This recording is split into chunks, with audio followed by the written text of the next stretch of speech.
आज का horror podcast truck driver की है जिनका नाम श्री राम है। तो चलिए अब यह कहानी श्री राम जी के नजरिए से सुनते हैं। लेकिन उससे पहले आप लोगों से एक शिकायत है। आप लोग कहानी को पूरा सुनते हैं लेकिन लाइक नहीं करते हैं। इस बार मैंने आप लोगों से बहुत उम्मीद लगाई है कि आप लोग इस बार वीडियो को लाइक भी करेंगे और चैनल को सब्सक्राइब करके अपना सपोर्ट जरूर दिखाएंगे। और अगर आप लोग चाहते हैं कि आपका नाम वीडियो में लिया जाए तो कमेंट में अपना नाम और अपने शहर का नाम जरूर लिखें। तो अब ज्यादा समय नहीं लेते हैं, चलिए कहानी की शुरुआत करते हैं। नमस्कार दोस्तों, मेरा नाम श्री राम है और मैं ड्राइवरी की दुनिया का एक पुराना मुसाफिर हूं। दोस्तों, अक्सर आप लोगों ने कई बार ऐसा सुना होगा कि बहुत सी सुनसान सड़कों पर या किसी हाईवे पर जब किसी इंसान का एक्सीडेंट हो जाता है और उस एक्सीडेंट के दौरान उस इंसान की मौत हो जाती है तो फिर कच्ची मौत मरने की वजह से उसकी आत्मा वहीं पर भटकती रहती है। और ऐसा माना जाता है कि फिर वह आत्मा इंसाफ की प्यासी या कभी कभी खून की प्यासी बन जाती है, जिसके चलते जिस जगह पर उस इंसान का एक्सीडेंट हुआ होता है उसी जगह पर उसके मरने के बाद आगे भी बहुत सारे एक्सीडेंट होते रहते हैं। शायद हमारे देश के अंदर ऐसी बहुत सी सुनसान सड़कें इस चीज के लिए मशहूर भी हैं जिनको कई लोगों के द्वारा हॉन्टेड भी कहा जाता है। हमारे ड्राइवरों की दुनिया में ऐसी जगहों के बारे में किस्से आम हैं। पुराने तजुर्बेकार ड्राइवर अक्सर रात के वक्त ऐसी सड़कों से सफर तय करने से बचते भी हैं। लेकिन आप लोग ये बात भी अच्छी तरीके से जानते होंगे कि हमारे पेशे में जो नए नए लड़के आते हैं उनका खून काफी ज्यादा उबाल मारता रहता है और वह अक्सर ऐसी बातों पर बिल्कुल भी विश्वास नहीं करते हैं, जिसके चलते अनजाने में या नादानी में कई बार वह ऐसी गलती कर बैठते हैं जिसकी वजह से वह एक इतनी भयानक मुसीबत में फंस जाते हैं जिस मुसीबत से जान बचाकर निकल पाना भी उनके लिए नामुमकिन हो जाता है। और ऐसा ही एक नामुमकिन किस्सा मेरे और मेरे हेल्पर छोटू के साथ भी हुआ था जब हम लोग दिल्ली से कोलकाता के लिए एक जरूरी सामान लेकर जा रहे थे। दरअसल मैं जिस ट्रांसपोर्ट कंपनी में काम करता था उसके मालिक सेठ घनश्याम दास जी ने एक बिल्कुल नया ट्रक खरीदा था, एकदम चमचमाता हुआ विदेशी इंजन वाला, जिसकी ताकत पुराने ट्रकों से कहीं ज्यादा थी। अब नया ट्रक लेने के बावजूद भी सेठ जी उसे किसी नौसिखिए ड्राइवर के हाथ में नहीं देना चाहते थे। और लगभग उसी टाइम पर हमें बाढ़ में फंसे एक इलाके के लिए दवाइयों का एक बहुत जरूरी कंसाइनमेंट पहुंचाने का ऑन ऑर्डर मिला, जिसके चलते हम लोगों के लिए जो सबसे बड़ी प्रॉब्लम थी वो यह थी कि हम लोग कोलकाता वक्त पर कैसे पहुंचे। लेकिन तभी सेठ जी मुझे अपने ऑफिस में बुलाते हैं और मुझसे कहते हैं, श्री राम, ये नया वाला ट्रक तू ही लेकर चल। इतने कीमती और जरूरी माल को वक्त पर पहुंचाने की जिम्मेदारी मैं सिर्फ तुझ पर ही छोड़ सकता हूं। अब जैसे ही सेठ जी ने मुझे यह बात कही तो मेरा सीना गर्व से चौड़ा हो गया। उस दिन मुझे अपने 25 साल के तजुर्बे पर काफी ज्यादा प्राउड फील हो रहा था। लेकिन अब उससे भी बड़ी जो प्रॉब्लम थी वो यह थी कि रास्ता बहुत लंबा था और वक्त बहुत कम। जिस दिन हम लोग दिल्ली से कोलकाता के लिए निकले थे उस दिन दोपहर के लगभग 2 बजे का टाइम हो रहा था और हम लोगों का यह प्लान था कि हम लोग पूरी रात नाइट ड्राइविंग करके अच्छे से उस ट्रक की ताकत आजमाते हुए कोलकाता पहुंचेंगे। लेकिन हमें इस बात का जरा भी अंदाजा नहीं था कि जिस सुनसान शॉर्टकट के ऊपर रात के वक्त नाइट ड्राइविंग का मजा लेने की सोचकर हम लोग आज निकल रहे हैं, उन्हीं सुनसान रास्तों पर हमारे साथ एक ऐसा भयानक हादसा होगा जिसके बारे में हम लोगों ने आज तक भी हमारी जिंदगी में कभी कल्पना भी नहीं की थी। दरअसल हम लोगों को अब लगातार ड्राइव करते हुए लगभग 7 घंटे का वक्त हो चुका था। जब हम लोग दिल्ली से निकले थे तभी कुछ हल्का फुल्का नाश्ता करके निकले थे, जिसके चलते अब छोटू को थोड़ी बहुत बेचैनी होने लगी थी। इसी वजह से वह चलती हुई गाड़ी में ही मुझसे कहता है, अरे यार उस्ताद, कहीं पर कोई छोटा मोटा ढाबा या फिर कोई चाय की दुकान दिखाई दे तो वहां पर ट्रक को रोक लेना, क्योंकि मुझे तो चाय पीने की काफी ज्यादा चुल हो रही है। मैंने कभी भी इतने लंबे सफर पर रात भर गाड़ी में नहीं बैठा, इस वजह से अब मेरा हल्का हल्का सिर दर्द करने लगा है। तो उसके ऐसा कहने पर मैं उससे कहता हूं, अरे यार छोटू, थोड़ी दूर आगे जैसे ही कोई शहर आएगा तो हम लोग किसी बढ़िया होटल में बैठकर खाना ही खा लेंगे। फालतू में इस तरीके से बीच में रुककर टाइम खराब करने से कोई मतलब नहीं है। मेरे ऐसा कहने के बावजूद भी वह मुझसे कहता है, नहीं उस्ताद, मुझे तो चाय पीनी ही है। आज तो वैसे ही मेरा इतनी लंबी ड्राइव करके सिर दुखने लगा है, तो मुझे चाय पीने की बहुत ज्यादा जरूरत है। अब यहां पर मैं आप लोगों को बता दूं कि जो छोटू था वो चाय का बड़ा शौकीन था। उसकी इस आदत से मैं पहले से ही काफी ज्यादा वाकिफ था, जिसके चलते उस वक्त मुझे अंदाजा हो गया था कि अब गाड़ी रोककर इसको कहीं ना कहीं चाय पिलानी ही पड़ेगी। इसीलिए अब चलती हुई गाड़ी में मैं भी इस तलाश में था कि कहीं सड़क के बगल में कोई छोटी मोटी चाय की टपरी दिखाई दे। उस वक्त टाइम भी रात के लगभग 9 से 9 बजे का हो चुका था, जिसकी वजह से सड़क के चारों तरफ बिल्कुल घना अंधेरा छाया हुआ था। लेकिन क्योंकि वो एक बदनाम शॉर्टकट हाईवे था, तो इस वजह से उसके अगल बगल में हम लोगों को कहीं पर कोई भी ढाबा या फिर चाय की दुकान दिखाई नहीं दे रही थी। लेकिन तभी अचानक से ही छोटू मुझसे कहता है, अरे उस्ताद, गाड़ी साइड में लो, वो देख, वहां पर एक छोटी सी चाय की टपरी दिखाई दे रही है और शायद उसके ऊपर एक लाइट भी जल रही है। तो उसके ऐसा कहते ही मैं हाईवे से ट्रक को साइड वाली सर्विस रोड पर उतार लेता हूं। थोड़ी दूर आगे चलते ही उस सर्विस रोड के बगल में ही वो चाय की टपरी बनी हुई थी। लेकिन जब तक हम लोग वहां पहुंचे, तब तक शायद वह दुकान वाला उस दुकान को बंद करके चला गया था। तभी हम लोगों को उस दुकान के पीछे से एक अधेड़ उम्र का आदमी दिखाई देता है। मैं उससे कहता हूं, अरे चाचा, कुछ चाय बिस्किट मिलेगा क्या? तो मेरे ऐसा पूछते ही वह आदमी कहता है, बेटा, तुम लोग आने में थोड़ा लेट हो गए, मैंने तो अब दुकान बंद कर दी है। छोटू के जिद करने पर और थोड़े ज्यादा पैसे का लालच देने पर वो आदमी मान तो जाता है, लेकिन चाय बनाते वक्त वो बहुत घबराया हुआ था। चाय देते हुए उसने हमसे कहा, इस वक्त मैं यहां पर और ज्यादा नहीं रुक सकता। रात के वक्त इस जगह पर रुकना ठीक नहीं है और मेरा तो तुम लोगों से भी यही कहना है कि तुम चुपचाप जितना जल्दी हो सके उतना जल्दी यहां से निकल जाओ। इतना कहकर वो बड़ी ही हड़बड़ाहट में वहां से निकल गया। हम दोनों चाय पी ही रहे थे कि तभी हमें सड़क के पार जंगल के किनारे बनी एक पुरानी टूटी फूटी दीवार दिखाई दी, जिसके पीछे कुछ कब्रों के पत्थर चांद की हल्की रोशनी में चमक रहे थे। वो एक छोटा वीरान कब्रिस्तान था। उसे देखकर मेरे मन में एक अजीब सी सिहरन दौड़ गई। अभी मैं उसके बारे में सोच ही रहा था कि तभी जिस जगह पर हम बैठे थे उसके पीछे से हम लोगों को एक आवाज सुनाई देती है। वह आवाज लगभग 20 से 22 साल की एक लड़की की आवाज लग रही थी। जैसे ही मेरे कानों में आवाज पड़ती है तो मैं झट से पीछे की तरफ पलट कर देखता हूं, और जब मैं पीछे की तरफ पलट कर देखता हूं तो मुझे दिखाई देता है कि हमारे पीछे एक लड़की खड़ी हुई है। लेकिन उस वक्त वहां पर वह अकेली नहीं थी, बल्कि उसके साथ उसकी स्कूटी भी थी। और उसकी हालत को देखकर ऐसा लग रहा था कि जैसे वह लड़की उस स्कूटी को काफी दूर से धक्का देते हुए वहां तक लेकर आई है, क्योंकि जब हमने पलटकर उसकी तरफ देखा तो वह काफी ज्यादा हाँफ रही थी। अब उसको वहां पर खड़ा देखते ही मैं उससे पूछता हूं, अरे क्या हुआ मैडम, आप यहाँ रात के वक्त इस अंधेरे में क्या कर रही हो? मेरे ऐसा पूछते ही वह हम लोगों से कहती है, मेरी ये स्कूटी काफी पीछे ही खराब हो गई थी। मेरी आप लोगों से यही रिक्वेस्ट है कि अगर आप लोग मुझे अपनी गाड़ी में आगे आने वाले शहर तक लिफ्ट दे दोगे तो आपकी बहुत बड़ी मेहरबानी होगी। उसकी ये बात सुनते ही मैं और छोटू एक दूसरे के चेहरे की तरफ देखते हैं। मैं उसे उस लड़की की मदद करने के लिए कह देता हूं, क्योंकि हम सोचते हैं कि भला इस सुनसान सड़क पर इसकी मदद करने वाला और कौन मिलेगा। इसी वजह से हम लोग उससे कहते हैं, ठीक है, आप अपनी स्कूटी को यहीं पर खड़ा कर दो और हमारे साथ आकर गाड़ी में बैठ जाओ। ट्रक में बैठने के साथ ही वह लड़की हम लोगों को बताती है कि यहां से लगभग 20 किलोमीटर आगे उसका गांव है। तभी उसकी नजर सड़क के उस पार कब्रिस्तान पर पड़ती है और वो धीरे से कांपती हुई आवाज में बोलती है, अगर उस दिन हम उस कब्रिस्तान के पास से न गुजरे होते तो आज मैं भी यहां पर यूं भटक नहीं रही होती। अब जैसे ही उस लड़की ने यह बात बोली तो मैं उससे कहता हूं, क्या कहा आपने?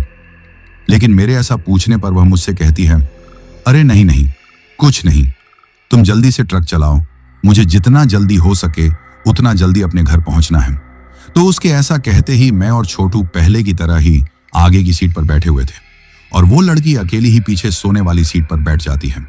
अब जैसे ही हम लोग वहां से रवाना होते हैं तो मेरे दिमाग में बार बार उस लड़की की कही हुई वह लाइन खटकने लगती है।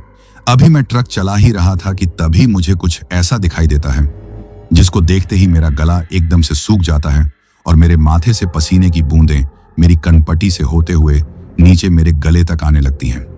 साथ ही ट्रक चलाते वक्त भी मेरे हाथ अजीब तरीके से कंपाने लगे थे, क्योंकि जब ट्रक चलाते वक्त अचानक से मेरी नजर पीछे की तरफ देखने वाले साइड मिरर पर गई तो जैसे ही मैं उस शीशे पर देखता हूं तो मुझे दिखाई देता है कि हमारी ट्रक के अंदर पीछे वाली सीट पर इस वक्त हमारे साथ जो लड़की बैठी हुई है उस लड़की का हुलिया अचानक से ही बदल गया है। अभी जो लड़की हम लोगों को 20 से 22 साल की उम्र में बहुत ही सीधी सादी दिखाई दे रही थी, अब उस शीशे में उसका चेहरा उतना ही ज्यादा बदसूरत और डरावना दिखाई दे रहा था। जब मैंने उस शीशे में देखा तो मुझे दिखाई दिया कि उसका चेहरा पूरी तरीके से कुचला हुआ है और खून में सना हुआ है। साथ ही उसकी आंखों के चारों तरफ गहरे काले काले घेरे बने हुए हैं, जैसे कि वह कई सालों से सोई ही ना हो। उसकी यह हालत देखकर मैं समझ गया था कि जरूर हमारे साथ आज कोई बहुत ही भयानक छलावा हुआ है। जब मैंने उस शीशे में देखा तो मुझे दिखाई दिया कि उसका चेहरा पूरी तरीके से कुचला हुआ है और खून में सना हुआ है। साथ ही उसकी आंखों के चारों तरफ गहरे काले काले घेरे बने हुए हैं, जैसे कि वह कई सालों से सोई ही ना हो। उसकी यह हालत देखकर मैं समझ गया था कि जरूर हमारे साथ आज कोई बहुत ही भयानक छलावा हुआ है। उस एक पल में मेरे दिमाग ने काम करना बंद कर दिया था। मेरे हाथ जो स्टीयरिंग पर थे वो बर्फ की तरह ठंडे पड़ गए थे और अजीब तरीके से कांपने लगे थे। मेरा गला पूरी तरह से सूख चुका था, जैसे किसी ने रेगिस्तान की सारी रेत मेरे हलक में भर दी हो। मैं अपनी जगह पर पत्थर बन चुका था, आंखें शीशे पर जमी हुई थीं और उस शीशे में वो डरावना चेहरा मुझे ही घूर रहा था, जैसे कह रहा हो, मैंने तुम्हें पकड़ लिया। लेकिन फिर भी मैं अपने आप पर कंट्रोल करते हुए खुद को काबू में रखने की कोशिश कर रहा था। मैंने हिम्मत करके अपनी नजरें उस शीशे से हटाईं और पीछे केबिन में बैठी उस लड़की की तरफ देखा। वो तो वैसे ही शांति से बैठी हुई थी जैसे पहले बैठी थी। उसका चेहरा बिल्कुल वैसा ही भोला भाला और मासूम लग रहा था। लेकिन अब मैं जानता था कि उस मासूमियत के पीछे एक कितना भयानक राज छुपा हुआ था। मैंने वापस शीशे में देखा और वो कुचला हुआ, खून से सना चेहरा अब भी वहीं था और इस बार मुझे लगा जैसे उसके होंठ हल्के से हिले और एक मुस्कान में बदल गए। अब तो मुझे पक्का यकीन हो गया था कि ये मेरा कोई वहम नहीं है। हमारे ट्रक में इस वक्त हमारे साथ कोई इंसान नहीं बल्कि कोई शैतानी बला बैठी हुई थी। उस वक्त हम 2 लोग साथ में थे, लेकिन 2 लोगों के होते हुए भी उस दूसरे का तो होने का कोई मतलब नहीं था। छोटू तो पीछे की सीट पर बैठा शायद ऊँघ रहा था। उसे इस बात का बिल्कुल भी अंदाजा नहीं था कि हम कितनी बड़ी मुसीबत में फंस चुके हैं। मैं चाहता तो जोर से चीख कर छोटू को सब कुछ बता सकता था, लेकिन मेरे अंदर इतनी भी हिम्मत नहीं थी। मुझे डर था कि अगर मैंने कोई भी ऐसी वैसी हरकत की तो पीछे बैठी वो बला हम पर हमला कर देगी। इसलिए मैंने चुपचाप ट्रक चलाना ही बेहतर समझा। मेरी बस यही कोशिश थी कि किसी भी तरह यह सफर खत्म हो और ये हमारे ट्रक से नीचे उतर जाए। तभी अचानक से एक बहुत भारी आवाज मुझे मेरे पीछे से सुनाई देती है। वो आवाज मुझे उस वक्त ऐसे सुनाई दी कि जैसे कोई मेरे कान के बहुत करीब आकर अचानक से बोला हो।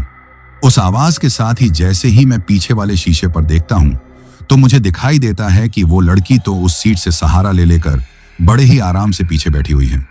लेकिन जब मुझे वो आवाज आई तो मुझे सुनाई देता है कि वो लड़की एक भारी भारी सी आवाज में मुझसे कहती है, यहीं पर ट्रक रोक दो।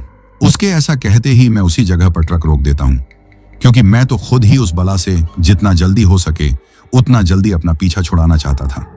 लेकिन तभी छोटू, जो अब तक जाग चुका था, उसे पता नहीं क्या खुजली होती है और वह उससे कहता है, अरे आप तो किसी आगे आने वाले गांव में उतरने की बात कह रही थी, अब आप यहाँ इस सुनसान जगह पर उतरकर क्या करोगी?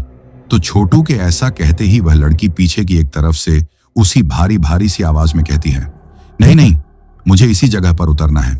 जब उसने उतरने की जिद की तो मैंने ध्यान दिया कि हम ठीक उसी पुराने कब्रिस्तान के गेट के सामने खड़े थे, जिसे देखकर वो ट्रक में बैठने के बाद कांप गई थी। अब वो उसी जगह पर उतरना चाहती थी। मेरा डर अब यकीन में बदल चुका था। मैं छोटू से कहता हूं, अरे ठीक है, कोई बात नहीं, इनको अगर यहां उतरना है तो उतर जाने दे, इनको यहां कुछ काम होगा। उसे ऐसा कहकर मैं ट्रक को उसी जगह पर रोके रखता हूं। अब जैसे ही मैं उस जगह पर ट्रक रोकता हूं तो वह लड़की पीछे की तरफ से केबिन का दरवाजा खोलकर नीचे उतर जाती है। वो नीचे उतरकर कब्रिस्तान के उस पुराने जंग लगे गेट की तरफ बढ़ने लगती है। जैसे ही मुझे दरवाजे के बंद होने की आवाज सुनाई देती है तो मैं बिना पीछे की तरफ देखे ही अपनी ट्रक को काफी तेज स्पीड में अचानक से दौड़ाते हुए वहां से निकाल लेता हूं। अब जैसे ही मैंने झटके के साथ उस ट्रक को वहां से निकाला तो बगल में बैठा हुआ छोटू मुझसे कहता है, अरे यार उस्ताद, क्या कर रहा है, थोड़ा आराम से चला, सेठ जी का नया ट्रक है। जैसे ही उसने मुझसे यह बात बोली तो मैं उसके ऊपर काफी ज्यादा गुस्सा हो जाता हूं और उससे कहता हूं, तुझे तो बस ट्रक की पड़ी है, अभी तू किसी और का खाना बन जाता अगर मैं यहां पर थोड़ा बहुत भी दिमाग लगाकर न निकला होता। तुझे अंदाजा भी है कि इस वक्त हमारे साथ पीछे की तरफ जो लड़की बैठी हुई थी वह क्या थी? तो मेरे ऐसा कहते ही वह मजाक में हंसते हुए मुझसे कहता है, क्या थी का क्या मतलब है? तुझे भी दिख रहा था और मुझे भी दिख रहा था कि वह एक लड़की थी। तो उसके ऐसा कहने पर मैं थोड़ा गौर से उसको समझाते हुए जो चीज मैंने शीशे में देखी थी वो सारी चीजें उसको बताता हूं, और यह भी कि वो उसी कब्रिस्तान के पास उतरी है जिसका नाम लेकर वो डरी थी। अब जिस वक्त वह मेरे मुंह से यह सब बातें सुनता है तो उसके चेहरे का रंग उड़ जाता है। उसे चाय की टपरी वाले की चेतावनी भी याद आ जाती है। अब उसे मेरी बात पर यकीन हो गया था। वो डर के मारे कांपने लगा और बोला, उस्ताद, इसका मतलब वो कोई। उसकी बात मुंह में ही रह गई। लेकिन अब उस लड़की के वहां उतर जाने के बाद भी मेरा दिल काफी ज्यादा धक धक कर रहा था और मुझे ऐसा महसूस हो रहा था कि जैसे उसने अब भी हमारा पीछा नहीं छोड़ा है। इसीलिए मैं अब जितना तेज मुझसे भगाया जा सकता था उस वक्त मैं उतना तेज उस ट्रक को भगा रहा था। अब जैसे ही मैं वहां से उस ट्रक को भगाते हुए लगभग 5 से 7 किलोमीटर आगे आया तो अभी मैं ट्रक चला ही रहा था कि तभी छोटू जोर से चीखा, उस्ताद, ब्रेक लगा, ब्रेक लगा, वो देख। जब छोटू मुझसे अचानक से यह कहता है तो मेरा ध्यान फटाक से सामने सड़क पर जाता है, और जब मेरा ध्यान उस तरफ जाता है तो मैं देखता हूं कि उस सुनसान सड़क के बीचों बीच वही लड़की खड़ी हुई है। वही नीले रंग का सूट, वही बिखरे बाल। यह देखकर हम दोनों की ही फटी की फटी रह गई थी। मैं उससे कहता हूं, देख ले, तुझे मेरी बात पर यकीन नहीं हो रहा था, लेकिन मैं तुझे जो कुछ भी कह रहा था वो सच था। ये कोई लड़की नहीं है बल्कि कोई बहुत ही भयंकर डरावनी बला है जो आज हमारे पीछे पड़ गई है। अब जैसे ही छोटू को इस बात का एहसास होता है तो उसकी हालत खराब हो जाती है और वह डर के मारे अजीब तरीके से कुछ बड़बड़ाने लगा था। लेकिन तभी मैं उससे कहता हूं, तू थोड़ा शांत रह और दरवाजे खिड़की सब कस के बंद कर ले। चाहे कुछ भी हो, हम लोगों को किसी भी हाल में गाड़ी से नीचे नहीं उतरना है। अभी हम दोनों आपस में उस वक्त जिस जगह पर यह सब बातें कर रहे थे वहां हमारी ट्रक उस लड़की से कुछ 100 मीटर की दूरी पर सड़क के बिल्कुल बीचों बीच रुकी हुई थी। लेकिन तभी अचानक से ही, पलक झपकते ही, वो लड़की हमारी आंखों के सामने से गायब हो गई। हम हैरान होकर इधर उधर देख ही रहे थे कि तभी धड़ाम करके एक जोरदार आवाज हुई और हमारा पूरा ट्रक बाईं तरफ से बुरी तरह हिल गया। ऐसा लगा जैसे किसी दूसरी गाड़ी ने हमें साइड से टक्कर मार दी हो। टक्कर इतनी जोरदार थी कि ट्रक एक पल के लिए 2 पहियों पर उठ गया और मुझे लगा कि अब हम पलट ही जाएंगे। मैंने पूरी ताकत से स्टीयरिंग को पकड़ा और किसी तरह ट्रक को सीधा किया।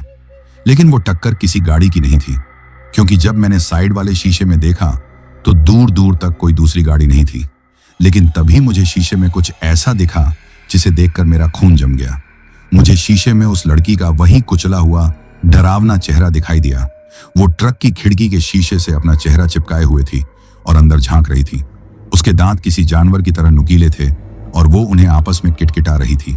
और फिर हमें एक हंसी सुनाई दी। वो हंसी नहीं थी, वो एक खौफनाक कहकहा था जो सीधे हमारे कानों से होते हुए हमारी रूह में उतर रहा था। ऐसा लग रहा था जैसे वो आवाज ट्रक के अंदर से ही आ रही हो। ये देखते ही छोटू की घी बन जाती है। वो अपने मुंह से मुझे कुछ बोल भी नहीं पाता। उस तरफ देखते ही वह सिर्फ अपने एक हाथ से मेरे हाथ को पकड़ता है और उसको हिलाते हुए मुझे उस तरफ देखने के लिए इशारा करता है। जैसे ही यह चीज हुई तो छोटू चीख कर मुझसे कहता है, भाई भगा, जल्दी भगा, वो आ गई। उसके ऐसा कहते ही मैं कांपते हाथों से गियर डालकर पूरी ताकत से एक्सीलेटर दबा देता हूं। ट्रक एक झटके के साथ आगे बढ़ता है और हम वहां से भाग निकलते हैं। अभी मैं ट्रक को भगाता जा रहा था और बार बार साइड मिरर में पीछे की तरफ देख रहा था कि कहीं वह हमारे पीछे ही तो नहीं आ रही है। अब हम लोग हड़बड़ाहट में बस अपनी ट्रक को भगाते जा रहे थे। हम लोगों को कुछ भी अता पता नहीं था कि उस वक्त हम लोग किस जगह पर हैं। उस रात हम लोगों ने लगभग 1 से 1.5 घंटे तक लगातार उस गाड़ी को भगाया था। हमारा दिमाग सुन्न हो चुका था। सिर्फ एक ही ख्याल मन में था, किसी भी तरह जिंदा रहना है। उस रात हम लोगों ने लगभग 1 से 1.5 घंटे तक लगातार उस गाड़ी को भगाया था। हमारा दिमाग सुन्न हो चुका था। सिर्फ एक ही ख्याल मन में था, किसी भी तरह जिंदा रहना है।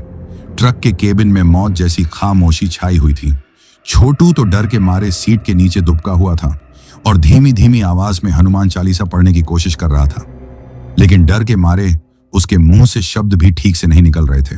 मेरी नजरें सामने सड़क पर और साइड मिरर पर एक साथ टिकी हुई थीं। हर मोड़ पर, हर पेड़ की परछाई में मुझे उसी का अक्स दिखाई देता था। वो खौफनाक हंसी अब भी मेरे कानों में गूंज रही थी, जैसे वो हमारे साथ साथ चल रही हो, हमारे डर का मजा ले रही हो। उस 1-1.5 घंटे के सफर में हमें सड़क पर एक भी गाड़ी, एक भी इंसान नहीं दिखा। ऐसा लग रहा था जैसे हम किसी दूसरी ही दुनिया में आ गए हों। एक ऐसी दुनिया जहां सिर्फ हम थे, हमारा ट्रक था और वो शैतानी साया था। लगातार ट्रक भगाने की वजह से इंजन अब बहुत ज्यादा गर्म हो चुका था। डैशबोर्ड पर टेम्परेचर की सुई खतरे के निशान को छू रही थी। मैं जानता था कि अगर मैंने ट्रक को और भगाया तो इंजन सीज हो जाएगा और तब तो हमारे बचने की कोई उम्मीद नहीं रहेगी। मैंने रफ्तार थोड़ी धीमी की और तभी दूर अंधेरे में मुझे एक टिमटिमाती हुई रोशनी दिखाई दी। जैसे ही मैंने वो रोशनी देखी, मेरी मुरझा चुकी उम्मीद में थोड़ी जान आई।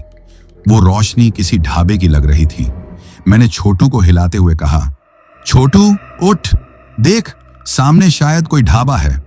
छोटू ने डरते डरते अपनी आंखें खोली और उस रोशनी की तरफ देखा। उसके चेहरे पर भी थोड़ी राहत दिखाई दी।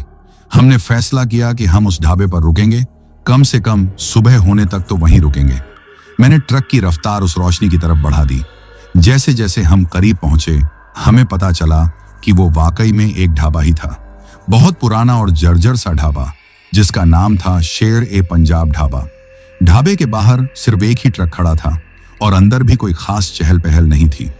हमने अपना ट्रक उस पुराने ट्रक के पास जाकर खड़ा कर दिया। जैसे ही ट्रक रुका, हम दोनों लगभग कूदते हुए नीचे उतरे। हमारे पैर जमीन पर कांप रहे थे। हम भागकर ढाबे के अंदर गए। अंदर एक बुजुर्ग सरदार जी अपनी गद्दी पर बैठे ऊँघ रहे थे। हमारे अंदर घुसते ही उनकी नींद टूटी। उन्होंने अपनी बड़ी बड़ी आंखों से हमें ऊपर से नीचे तक देखा। हमारे चेहरे का रंग उड़ा हुआ था, कपड़ों पर पसीना था और हमारी आंखें खौफ से फटी हुई थीं। हमारी हालत देखकर ही वो सरदार जी समझ गए कि हम किसी मामूली परेशानी में नहीं हैं। मैंने कांपती हुई आवाज में कहा, सरदार जी, पानी मिलेगा? उन्होंने बिना कुछ कहे पानी के जग की तरफ इशारा कर दिया। हम दोनों ने घटाघट करके कई गिलास पानी पी लिया। पानी पीने के बाद जब थोड़ी हिम्मत आई तो मैंने पूछा, सरदार जी, इस सड़क पर मामला क्या है? ये इतनी सुनसान क्यों है? सरदार जी ने हमें घूरते हुए कहा, क्यों पुत्र, खैर तो है? लगता है उस कब्रिस्तान वाली से मुलाकात हो गई। उनका इतना कहना ही था कि छोटू फफक फक कर रोने लगा। मैं भी खुद को रोक नहीं पाया और मैंने सरदार जी को शुरू से लेकर आखिर तक सारी कहानी बता दी। वो चाय की टपरी, वो लड़की, उसका कब्रिस्तान के पास उतरना और फिर बार बार हमारा रास्ता रोकना। हमारी कहानी सुनकर सरदार जी के चेहरे पर कोई हैरानी नहीं आई। उन्होंने एक गहरी सांस ली और बोले, तुम लोग बहुत किस्मत वाले हो जो जिंदा बचकर यहां तक पहुंच गए। तब उस सरदार जी ने हमें जो कहानी सुनाई, उसे सुनकर हमारी रही सही हिम्मत भी जवाब दे गई। सरदार जी ने बताया, आज से कई साल पहले पास के ही एक गांव में एक लड़की रहती थी। नाम था नाजिया। उसे किसी दूसरे मजहब के लड़के से प्यार हो गया था। जब उसके घर वालों को पता चला तो उन्होंने इज्जत के नाम पर उसे बेरहमी से मार डाला। पुलिस और दुनिया से इस गुनाह को छुपाने के लिए उन्होंने रात के अंधेरे में उसकी लाश को उसी वीरान कब्रिस्तान में एक बिना नाम की कब्र में दफना दिया। उन्होंने आगे बताया, उसके कातिलों को कभी कोई सजा नहीं मिली। तब से ही नाजिया की अतृप्त और गुस्से से भरी आत्मा उस कब्रिस्तान और इस सड़क पर भटक रही है। वो हर आने जाने वाले मुसाफिर को अपना दुश्मन समझती है। वो अकेली है और शायद अपने साथ किसी को ले जाकर अपना अकेलापन दूर करना चाहती है। आज तक जो भी रात में इस सड़क से गुजरा है, या तो पागल हो गया है या फिर कभी वापस नहीं लौटा। ये कहानी सुनकर हम दोनों सुन्न पड़ गए। उस लड़की का वो धीरे से कहा हुआ जुमला मेरे कानों में गूंजने लगा, अगर उस दिन हम उस कब्रिस्तान के पास से न गुजरे होते। अब मुझे सब कुछ समझ में आ रहा था। तभी ढाबे में रखा हुआ पुराना रेडियो, जो कब से बंद पड़ा था, अचानक से अपने आप चालू हो गया। उसमें से एक बहुत पुराना दर्द भरा गाना बजने लगा। हम सब हैरान होकर उस रेडियो को देखने लगे। गाना बजते बजते अचानक बंद हुआ और फिर उसमें से एक लड़की की सिसकियों और फिर गुस्से से भरी चीख की आवाज आने लगी और फिर रेडियो वापस बंद हो गया। यह देखकर सरदार जी भी घबरा गए। उन्होंने कहा, पुत्र, वो अब भी तुम्हारे पीछे है। वो तुम्हें इतनी आसानी से नहीं छोड़ेगी। मेरा कहा मानो, आज की रात यहीं रुक जाओ। सुबह सूरज निकलने के बाद ही यहां से निकलना। लेकिन मेरे सिर पर सेठ जी के माल को वक्त पर पहुंचाने की जिम्मेदारी सवार थी। मैंने सोचा कि अब तो हमें उसकी कहानी पता चल गई है, अब हम और ज्यादा सावधान रहेंगे। मैंने सरदार जी से कहा, नहीं सरदार जी, हमें निकलना होगा, काम बहुत जरूरी है। सरदार जी ने हमें बहुत समझाया, लेकिन हम नहीं माने। आखिर में उन्होंने अपनी गद्दी के नीचे से एक छोटा सा ताबीज निकाला और मेरे हाथ में देते हुए कहा, इसे अपनी गाड़ी में आगे डैशबोर्ड पर रख देना, वाहे गुरु मेहर करेंगे। हमने सरदार जी को पैसे दिए, उनका धन्यवाद किया और वापस अपने ट्रक की तरफ चल दिए। उस वक्त रात के लगभग 1 बज रहे थे। हम ट्रक में बैठे, मैंने उस तावीज को डैशबोर्ड पर रखा और भगवान का नाम लेकर ट्रक स्टार्ट कर दिया। शुरू के 15-20 मिनट सब कुछ शांत रहा। सड़क बिल्कुल खाली थी। हमारे दिल में थोड़ी हिम्मत वापस आ गई थी। हमें लग रहा था कि शायद वो ताबीज काम कर रहा है और अब हम बच जाएंगे, लेकिन हम गलत थे। अभी हम ढाबे से कुछ ही किलोमीटर आगे निकले होंगे कि अचानक ट्रक ने एक झटका खाया और फिर इंजन खांसने लगा। मैंने घबराकर डैशबोर्ड पर देखा। डीजल की सुई ई पर थी। टंकी पूरी तरह से खाली हो चुकी थी। यह नामुमकिन था। मैंने दिल्ली से निकलते वक्त टंकी फुल करवाई थी और ढाबे पर रुकने से पहले भी गेज में आधा डीजल दिखा रहा था। तो फिर अचानक से सारा डीजल कहां चला गया? ट्रक 2-3 बार और झटका खाने के बाद आखिरकार बंद हो गया। जैसे ही इंजन बंद हुआ, ट्रक की हेडलाइट भी बंद हो गई और चारों तरफ घना दम घोंटने वाला अंधेरा छा गया। हम एक बार फिर उसी सुनसान डरावनी सड़क पर फंस चुके थे, लेकिन इस बार हमारे पास भागने का कोई रास्ता नहीं था। हमारा ट्रक अब लोहे का एक ताबूत बन चुका था। मैंने कांपते हाथों से टॉर्च जलाई और बाहर की तरफ रोशनी मारी, और जैसे ही टॉर्च की रोशनी सामने पड़ी, उसे देखकर मेरी और छोटू की चीख एक साथ निकल गई। हमारी गाड़ी ठीक उसी जगह पर आकर बंद हुई थी जहां वो पुराना वीरान कब्रिस्तान था। हम ठीक उसके जंग लगे हुए मेन गेट के सामने खड़े थे। ऐसा लग रहा था जैसे हम भागकर कहीं नहीं गए, बल्कि हमें खींचकर वापस उसी मौत के कुएं के मुंह पर ला खड़ा किया गया था। और उस कब्रिस्तान के गेट के पीछे अंधेरे में हमें एक साया खड़ा हुआ दिखाई दिया। हमारी गाड़ी ठीक उसी जगह पर आकर बंद हुई थी जहां वो पुराना वीरान कब्रिस्तान था। हम ठीक उसके जंग लगे हुए मेन गेट के सामने खड़े थे। ऐसा लग रहा था जैसे हम भागकर कहीं नहीं गए, बल्कि हमें खींचकर वापस उसी मौत के कुएं के मुंह पर ला खड़ा किया गया था। और उस कब्रिस्तान के गेट के पीछे अंधेरे में हमें एक साया खड़ा हुआ दिखाई दिया। वो नाजिया थी। जैसे ही हमारी टॉर्च की रोशनी उस पर पड़ी, कब्रिस्तान के लोहे के गेट जोर जोर से हिलने लगे, जैसे कोई अनदेखा तूफान उन्हें जड़ से उखाड़ फेंकना चाहता हो। खड़ खड़ खड़ खड़ की कान फाड़ देने वाली आवाज उस भयानक सन्नाटे में गूंजने लगी। यह नजारा देखकर छोटू की हालत ऐसी हो गई थी जैसे किसी ने उसकी रूह ही जिस्म से खींच ली हो। वो न चीख पा रहा था, न रो पा रहा था। उसकी आंखें पथरा गई थीं और वो बस सामने उस भयावह मंजर को देख रहा था। मेरे पूरे बदन पर पसीने की ठंडी बूंदें बहने लगी थीं। स्टीयरिंग व्हील पर मेरी पकड़ इतनी मजबूत हो गई थी कि मेरी उंगलियों में दर्द होने लगा था। गेट का हिलना और भी तेज होता जा रहा था, लेकिन वो खुल नहीं रहा था। तभी हमें फुसफुसाने की आवाजें आने लगीं। वो आवाजें किसी एक दिशा से नहीं आ रही थीं। ऐसा लग रहा था जैसे कब्रिस्तान के अंदर हर कब्र से, मिट्टी के नीचे से दफन मुर्दे एक साथ बोल रहे हों। वो किसी की अधूरी बातें थीं, टूटे हुए शब्द थे। अन्याय, जरेनिया, धोखा, जरेनिया, कोई नहीं, जरेनिया, अकेले। वो नाजिया का दर्द था, उसका अकेलापन था जो उन मुर्दों की जुबान से बाहर आ रहा था। छोटू अब और बर्दाश्त नहीं कर पाया। वो अचानक से होश में आया और पागलों की तरह चीखने लगा, हम यहां मर जाएंगे उस्ताद, मैं नहीं रुकूंगा यहां, मैं भाग रहा हूं। इतना कहकर वो अपनी साइड का दरवाजा खोलने के लिए लपका।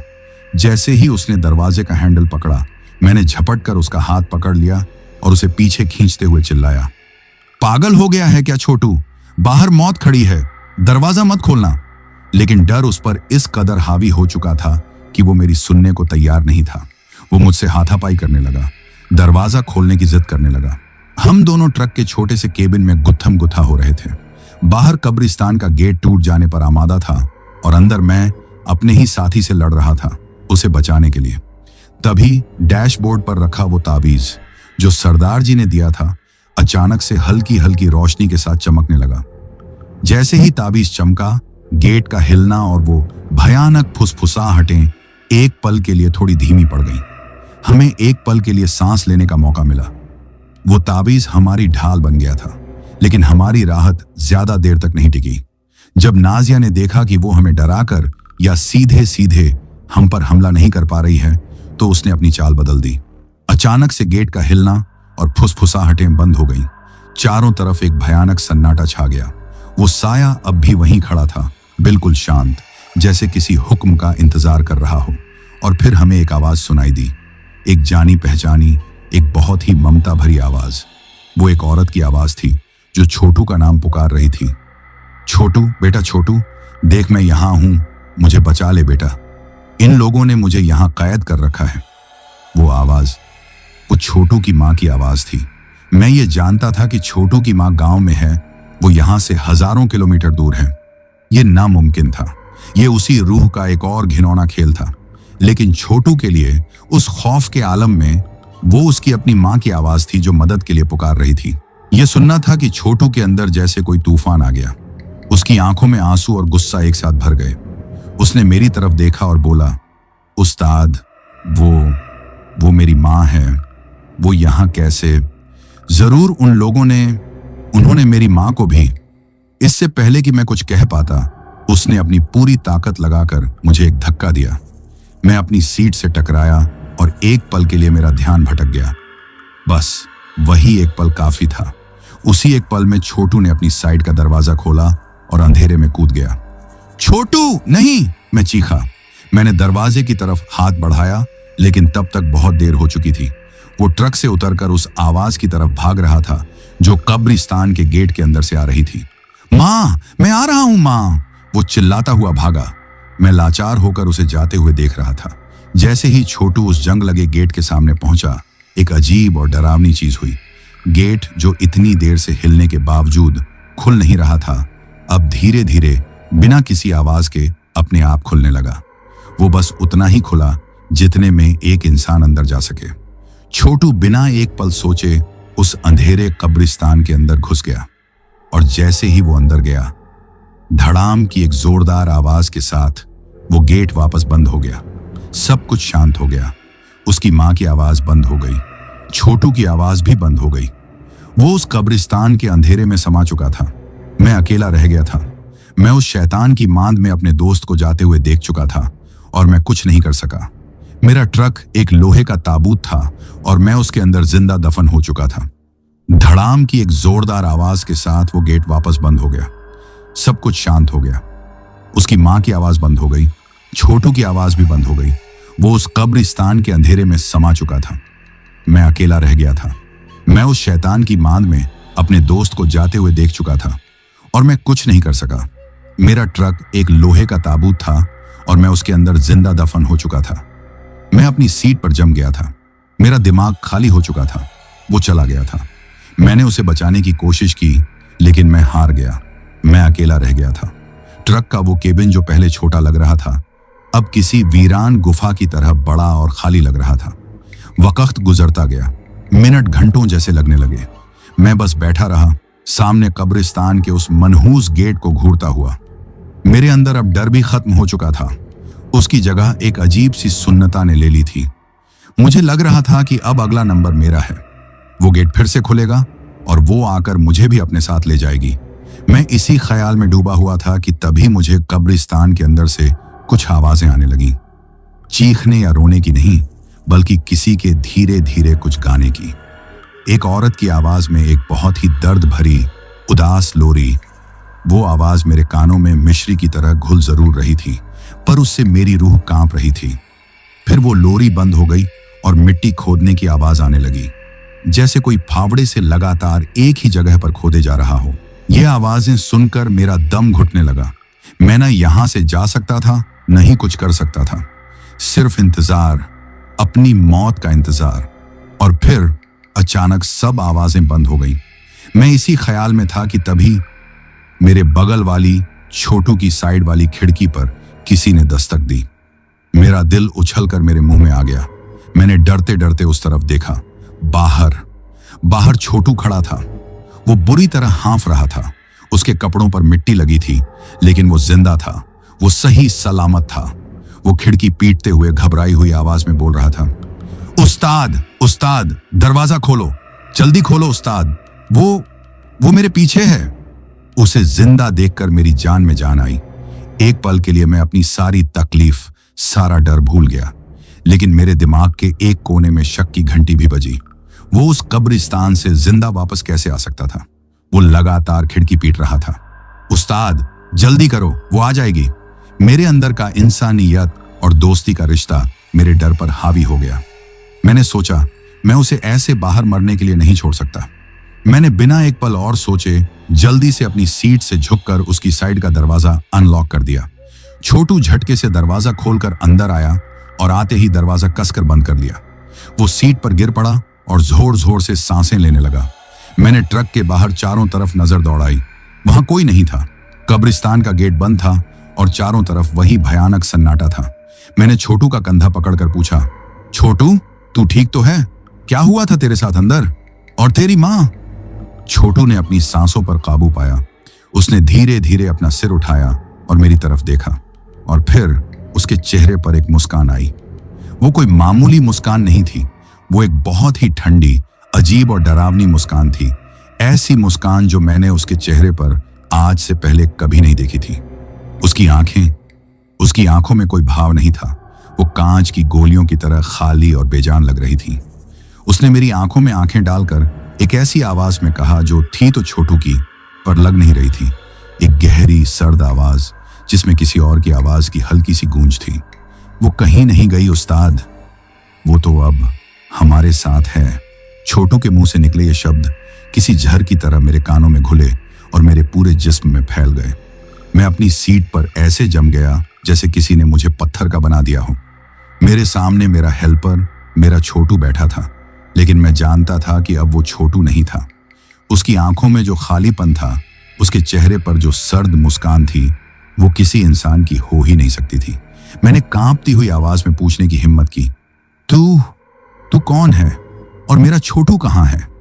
उसकी मुस्कान और चौड़ी हो गई। उसने अपना सिर एक अजीब, गैर इंसानी तरीके से एक तरफ झुकाया और बोला, छोटू तो अब थक कर सो गया है। वो बहुत अकेला था, बहुत डरा हुआ था। मैंने बस उसका अकेलापन दूर कर दिया। उसकी आवाज थी तो छोटू की, लेकिन उसमें नाजिया की एक खनकती हुई डरावनी गूंज शामिल थी। उसने आगे कहा, तुम्हारा जिस्म बहुत गर्म है श्री राम। कई सालों से मैंने किसी जिंदा इंसान की गर्मी महसूस नहीं की। उस ठंडी गीली कब्र में बहुत घुटन होती है। उसकी बातें सुनकर मेरे रोंगटे खड़े हो गए। मैं अपनी सीट पर और पीछे सरक गया, दरवाजे से लगभग चिपक गया। मैंने घबराकर डैशबोर्ड पर रखे उस ताबीज की तरफ देखा। वो अब नहीं चमक रहा था।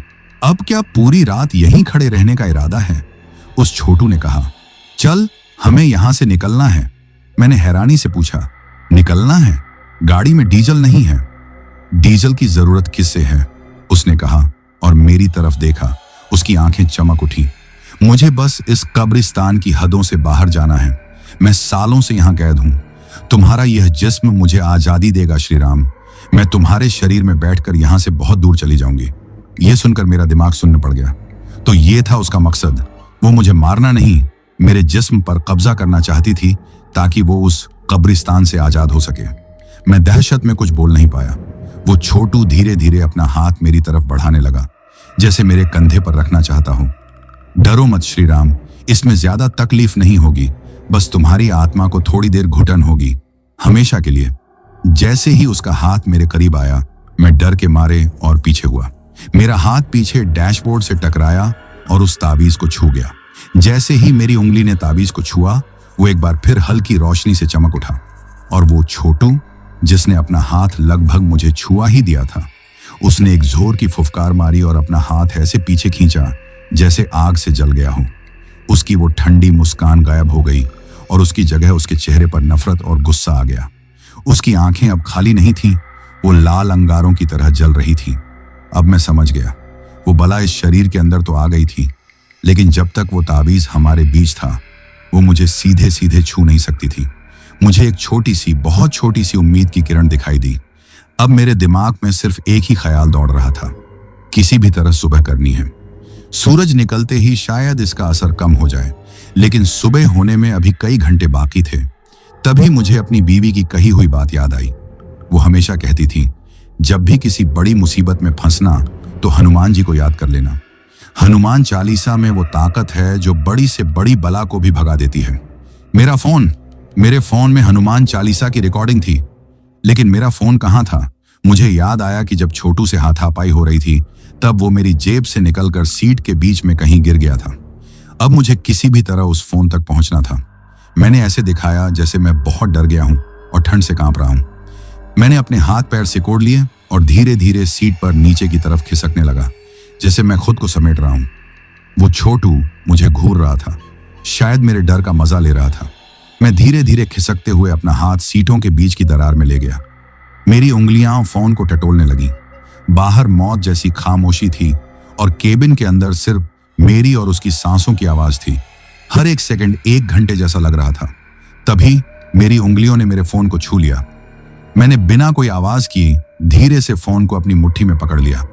अब सबसे मुश्किल काम था उसे निकालकर हनुमान चालीसा चलानी। मैंने एक गहरी सांस ली और अचानक से खांसने का नाटक करने लगा। खांसते खांसते मैंने फोन को अपनी गोद में छुपा लिया और अपनी नजरें फोन की स्क्रीन पर गड़ा दी। मेरी उंगलियां कांप रही थीं। मैंने जल्दी जल्दी स्क्रीन को अनलॉक किया और म्यूजिक प्लेयर के फोल्डर को खोजने लगा। वो छोटू अब भी मुझे घूर रहा था। उसकी आंखों में अब शक पैदा हो रहा था। क्या हुआ? ज्यादा ठंड लग रही है क्या? उसकी आवाज में अब मजाक नहीं, एक धमकी थी।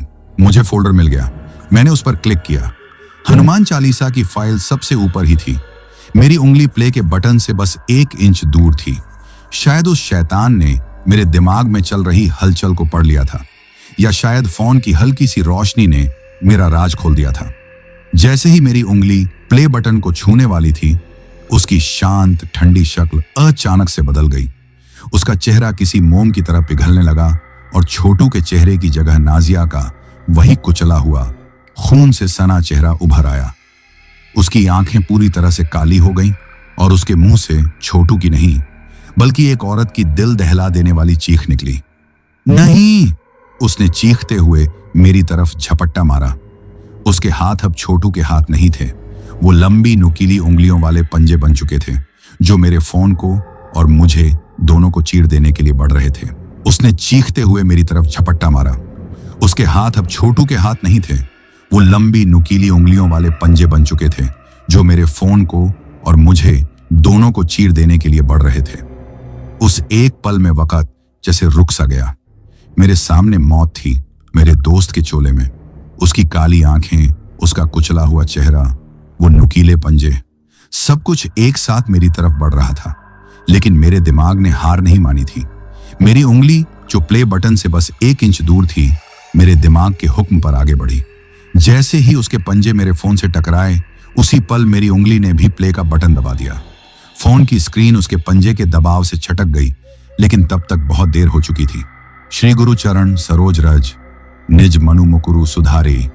हनुमान चालीसा की पहली चौपाई फोन के छोटे से स्पीकर से निकलकर उस खामोश केबिन में तोप के गोले की तरह फटी।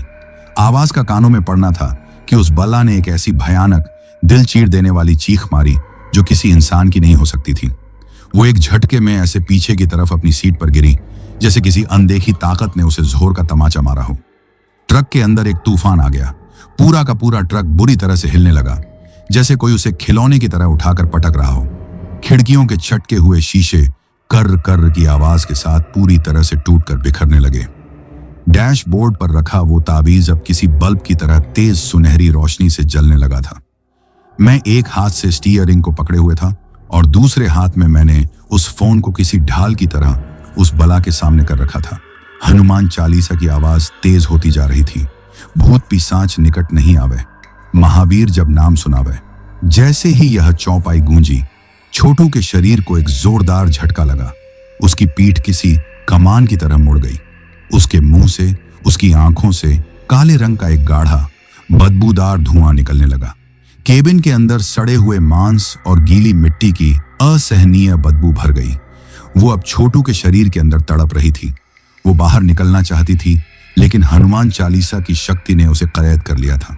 छोटू का जिस्म जमीन पर छटपटा रही मछली की तरह तड़प रहा था। कभी वो नाजिया की आवाज में चीखती तो कभी गालियां देती। मैं आंखें बंद करके बस हनुमान चालीसा सुनता रहा। मेरी आवाज भी अब उस रिकॉर्डिंग के साथ मिल गई थी। मैं भी पूरी श्रद्धा और ताकत से चालीसा का पाठ करने लगा। यह लड़ाई लगभग 5-7 मिनट तक चली होगी। वो 5-7 मिनट मेरी जिंदगी के सबसे भयानक पल थे। और फिर संकट कटाई मिटाई सब पीरा, जो सुमिरय हनुमत बलबीरा। जैसे ही चालीसा की यह आखिरी चौपाइयां गूंजी, छोटू के जिस्म ने एक आखिरी बार जोर से छटपटाया। उसके मुंह से नाजिया की एक अंतिम दर्दनाक चीख निकली और उसी चीख के साथ वो काला धुआं एक साए की शक्ल में उसके जिस्म से बाहर निकला, सामने के टूटे हुए विंडशील्ड को चीरता हुआ बाहर गया और किसी चुंबक की तरह तेजी से वापस उस कब्रिस्तान के गेट की तरफ खींचता चला गया। गेट से टकराते ही वो साया धुएं में मिलकर गायब हो गया। उसके जाते ही ट्रक का हिलना बंद हो गया। वो बदबू खत्म हो गई। चारों तरफ एक बार फिर मौत जैसा सन्नाटा छा गया। छोटू का शरीर सीट पर बेहोश पड़ा था। उसकी सांसें चल रही थीं।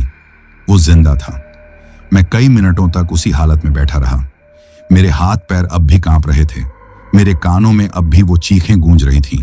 फोन मेरे हाथ से छूटकर नीचे गिर चुका था, लेकिन उसमें अब भी हनुमान चालीसा का पाठ चल रहा था। धीरे धीरे बाहर अंधेरा छूटने लगा। पूरब की दिशा में आसमान का रंग बदल रहा था। सुबह हो रही थी। सुबह की पहली किरण के साथ हमें दूर से एक गाड़ी की हेडलाइट दिखाई दी। इस बार वो कोई छलावा नहीं था। वो एक पुलिस की जीप थी जो शायद गश्त पर निकली थी। उन्होंने हमारे टूटे फूटे ट्रक और हमारी हालत को देखा। हमने उन्हें बस इतना ही बताया कि रात में कुछ लुटेरों ने हम पर हमला कर दिया था, जिसके चलते हमारा ट्रक खराब हो गया और हम बहुत डर गए। छोटू के बारे में मैंने कहा कि शायद डर के मारे वो बेहोश हो गया। वो हमारी कहानी पर पूरी तरह से यकीन कर रहे थे या नहीं, मुझे नहीं पता, लेकिन उन्होंने हमारी मदद की। छोटू को अस्पताल पहुंचाया गया और ट्रक को टो ट्रक की मदद से पास के शहर ले जाया गया। सेठ जी को जब खबर मिली तो वो बहुत गुस्सा हुए। डिलीवरी वक्त पर नहीं पहुंची थी और उनके नए ट्रक का कबाड़ा हो चुका था। लेकिन जब उन्होंने हमारी हालत देखी तो वो भी चुप हो गए। शायद वो समझ गए थे कि जो भी हुआ वो मामूली नहीं था। छोटू लगभग 1 महीना अस्पताल में रहा। डॉक्टर कहते थे कि वो किसी गहरे सदमे में है। जब उसे होश आया तो उसे उस रात के बारे में कुछ भी याद नहीं था। उसे बस इतना याद था कि उसका सिर दर्द हो रहा था और हम चाय पीने के लिए रुके थे। उसके बाद का सब कुछ उसकी याददाश्त से मिट चुका था और शायद यह अच्छा ही था। उसने उस घटना के बाद हमेशा के लिए ड्राइवरी का पेशा छोड़ दिया। दोस्तों, उस रात के बाद मेरी जिंदगी हमेशा के लिए बदल गई। मैं आज भी ट्रक चलाता हूं, लेकिन अब मेरे ट्रक में डैशबोर्ड पर हनुमान जी की एक बड़ी सी मूर्ति है। मेरे ट्रक का म्यूजिक सिस्टम कभी बंद नहीं होता और उसमें हमेशा 24 घंटे सिर्फ हनुमान चालीसा ही चलती रहती है। मैं उस सन्नाटा हाईवे पर फिर कभी नहीं गया। बाद में मैंने सुना था कि पुलिस वालों को उस कब्रिस्तान का गेट अंदर की तरफ से टूटा हुआ मिला था, जैसे किसी ने बाहर निकलने के लिए उसे तोड़ा हो, और एक बिना नाम की कब्र की मिट्टी भी उखड़ी हुई थी। मैं किसी को यकीन करने के लिए मजबूर नहीं करता, लेकिन मैंने उस रात जो देखा, जो महसूस किया, वो मेरी जिंदगी की वो हकीकत है जिसे मैं कभी नहीं भुला सकता। मैंने सीखा है कि इस दुनिया में कुछ ऐसी ताकतें हैं जिनके बारे में विज्ञान की किताबों में नहीं लिखा होता, और जब आप एक अंधेरी सुनसान सड़क पर अकेले होते हैं तो आपकी हिम्मत और उस ऊपर वाले पर आपके भरोसे के सिवा आपका कोई और साथी नहीं होता। यकीन मानिए या मत मानिए। तो दोस्तों, ये कहानी यही खत्म हुई। अब जिन भाइयों ने अपना नाम वीडियो में कमेंट किया था उनका नाम लेते हैं। सूरज सेलू भाई महाराष्ट्र से, रजनी और अजय भाई इंदौर से, रविंदर भाई आगरा से, दीपक कुमार भाई उत्तर प्रदेश बहराइच से, सीसीर मंडल भाई गंगापुर दंगा झुरनपुर कालीगंज से, पवन शुक्ला भाई धानेपुर से, मुकेश गुर्जर भाई भरतपुर से, मुन्ना भाई असम सिलचर से, संजीव सचदेवा, कृष सचदेवा, मोक्ष सचदेवा भाई कोटकपुरा पंजाब से, वंश भाई गुजरात से, दीपक भाई ओडिशा से, बीरबल मोटकान भाई सऊदी अरब से, सफीक भाई सऊदी अरब से, गणेश भाई नासिक से, और पिताजी बांग्लादेश से, पीहू और छवि जी चंडीगढ़ से, शाहरुख खान भाई हसनपुर से, अब्दुल मुनाफ भाई असम से, अभिषेक भाई छत्तीसगढ़ बिलासपुर से, नीता शाहजी मुंबई से, नीतीश कुमार भाई राजस्थान से, हितेश ठाकुर भाई अहमदाबाद से, आसिफ शेख भाई कनाडा से, तृप्ता देवी जी हिमाचल प्रदेश से, देव चौधरी भाई मथुरा वृंदावन से, संजय खान भाई अशोक नगर से, सुरजीत भाई दिब्रुगढ़ असम से, बीरबल भाई सऊदी अरब से, विजय चौहान भाई मुंबई से, भाज खान भाई दिल्ली से, अतुल सिंह भाई उत्तर प्रदेश हमीरपुर से, हैप्पी भाई भीलवाड़ा राजस्थान से, सोनू नगरा भाई जालंधर पंजाब से, हितेश भाई अहमदाबाद से, प्रदुम भाई उत्तर प्रदेश से, नसीम कुदारी भाई मुंबई से, कमल जी म्यांमार से, संजना जी प्रतापगढ़ से, विनोद कुमार भाई हिमाचल प्रदेश से, विवेक भाई पलमपुर हिमाचल प्रदेश से, सुनील भाई जयपुर से, रवि कुमार भाई पंजाब से, राज शर्मा भाई असम से, सुल्तान भाई सूरत गुजरात से, सफदार अब्बास भाई रावलपिंडी पाकिस्तान से, योगेश कुमार भाई हनुमानगढ़ राजस्थान से, रिक्की भाई दार्जिलिंग से, प्रेम भाई भरवाद लिम्बाडी से, अविनाश भाई फरीदाबाद से, महेश चौहान और रविंद्र परमार भाई धार से, मोहन भाई झारखंड से, पूनम जी जमशेदपुर झारखंड से, नितेश कुमार भाई राजस्थान से,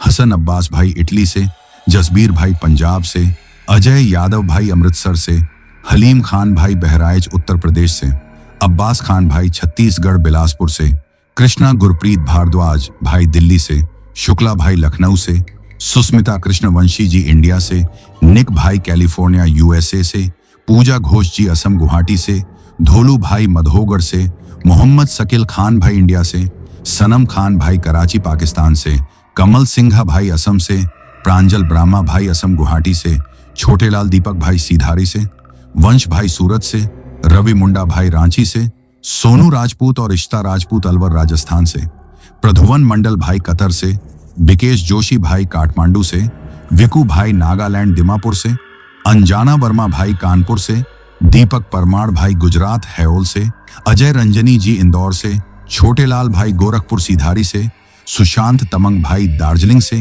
राशिद मिर्जा भाई पटना से, मोहम्मद अली भाई जमशेदपुर झारखंड से, सुरजीत भाई जालंधर से, सुब्राता सरकार भाई बंगलौर से, नीता शाह जी मुंबई कांदिवली से, राशब राकेश भाई पंजाब से, सुखप्रीत सिंह भाई जालंधर पंजाब से, अकबर अली भाई गाजियाबाद से, इसरार शेख भाई मुंबई तिलवाला से, पूनम चौधरी और नंदिनी चौधरी जी अहमदाबाद गुजरात से, कमल भाई न्यू दिल्ली से, प्रभाकर भोयर भाई नासिक महाराष्ट्र से, अशोक कुमार, स्वरूपमा तिवारी, आरना तिवारी और शाश्वत तिवारी लखनऊ से, एजे भाई नासिक महाराष्ट्र से, प्रवेश और बिनीता श्रेष्ठा जी नेपाल ललितपुर से, बाबू मोनी जी असम गोहपुर से, सोनू राजपूत और इशिता राठी जी अलवर राजस्थान से, इंदुपाल जी छत्तीसगढ़ से, यूसुफ शाह भाई लाहौर पाकिस्तान से, सलीम पीर मोहम्मद भाई राजस्थान भीलवाड़ा से, पूरन चंद बालोतरा भाई राजस्थान से, वंश शर्मा भाई सूरत से, विकू अनहोली भाई नागालैंड से, अजय भाई नासिक महाराष्ट्र से, अर्पिता जी बांग्लादेश से, श्रद्धा और जितेश गांधी भाई मुंबई से, रोशन अली भाई जौनपुर से, अंजाना भाई कानपुर से, कविता जी तमिलनाडु से। और जिन भाइयों ने अपना नाम कमेंट किया है लेकिन उनका नाम वीडियो में नहीं लिया गया है, तो भाइयों आप लोग टेंशन ना ले, आप लोगों का नाम अगली वीडियो में जरूर लिया जाएगा।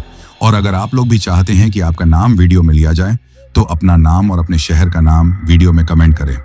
अगर आपको यह कहानी पसंद आई हो तो वीडियो को लाइक और चैनल को सब्सक्राइब करें ताकि और भी डरावनी कहानियां आप तक पहुंच सकें। कहानी को अंत तक सुनने के लिए दिल से धन्यवाद दोस्तों। आज के लिए बस इतना ही, मिलते हैं जल्द ही कुछ नई कहानियों के साथ। तब तक के लिए अपना ध्यान रखिए।